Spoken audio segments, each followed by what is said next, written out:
கொட்டுதுன்னு சும்மா சும்மா மொட்டை அடிக்கிறீங்களா? இல்லை உங்களுக்கு தெரிஞ்ச ஃப்ரெண்ட்ஸ் யாராச்சும் ஒரு 15 டேஸ்க்கு ஒரு தடவை, ஒரு மாதத்துக்கு ஒரு தடவை சும்மா சும்மா மொட்டை அடிச்சுக்கிறாங்களா? ஏன்னா மொட்டை அடித்தா முடி நல்லா அடர்த்தியாக வளரும், ஹேர் ஃபால் ஆகாதுன்னு தெரிஞ்சு யாராச்சும் அப்படி செய்கிறாங்களா? அப்படி செய்கிறாங்கன்னா இந்த வீடியோ அவங்களுக்கு தான்.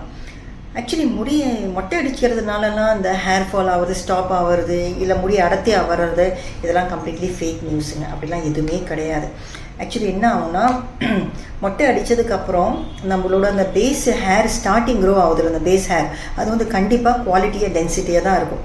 வளர வரல தான் அதோட ஆக்சுவல் தின்னிங்கு டென்சிட்டி என்ன இருக்குன்னு அது தெரிய வரும். அதே மாதிரி மொட்டை அடித்ததுக்கப்புறம் முடி சின்ன சின்னதாக இருக்கும் போது ஹேர் ஃபால் ஆனாலும் உங்களுக்கு தெரிய வராது. பிகாஸ் ஆஃப் த சின்னதாக லென்த்தில் இருக்கிறதுனால யூ கேன் ஃபைண்ட். இப்போ இதே முடி நீளமாக இருக்குன்னா கண்டிப்பாக உங்களுக்கு வீட்டில் இல்லை எங்கேயாச்சும் நீங்கள் வெளியே போகிறீங்க, படுக்கையில்னா கண்டிப்பாக முடி நீங்கள் தூங்கி எந்திரிக்கும் போது முடி தெரியும். ஸோ அதனால தான் உங்களுக்கு ஆக்சுவல் ஹேர் ஃபால் தெரிய வருது. இல்லைப்பா நான் மொட்டை அடித்தா எனக்கு ஹேர் ஃபாலே ஆகிறது இல்லை, எனக்கு வந்து டென்சிட்டி நல்லா இருக்குது, முடி கொட்டுறதே இல்லை அப்படின்னா அது சுத்தமாக அப்படிலாம் கிடையாதுங்க. ஹேரோட உள்ள ரூட்ஸ் உங்களது வந்து எப்படி ஸ்ட்ரென்த்திங்காக இருக்குது, அதோட குவாலிட்டி எப்படி இருக்குது, அது ப்ராப்பராக நியூட்ரிஷன்ஸ்லாம் நீங்கள் நல்லா கொடுக்குறீங்க, நல்லா சாப்பிட்றீங்கன்னா கண்டிப்பாக ஹேர் ஃபால் ஸ்டாப் ஆகும்.